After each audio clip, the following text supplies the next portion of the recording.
এরপরে আসলো হচ্ছে গিয়ে আমাদের প্রিন্টিং মেশিনস, তারপরে আসলো হচ্ছে ইন্টারনেট, হ্যাঁ, কম্পিউটারের যুগটা।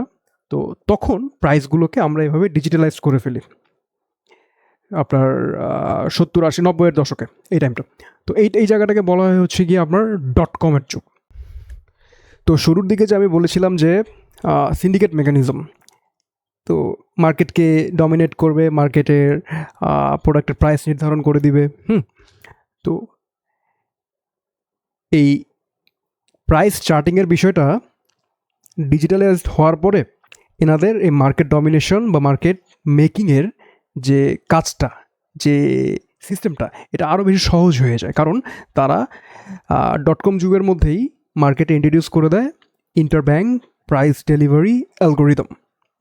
সংক্ষেপে এটাকে বলা হচ্ছে ইপটা, ইন্টারব্যাংক প্রাইস ডেলিভারি অ্যালগোরিদম। আমি একটু লিখে দিই আপনাদের জন্য, IPDA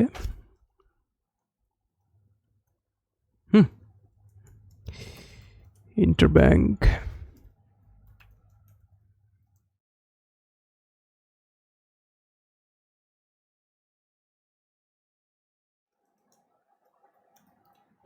অ্যালগোরিদম, ইপটা। তো এখন আমরা ডাইরেক্টলি বলতে পারি যে এখন ইপটাই মার্কেটগুলোকে চালায়।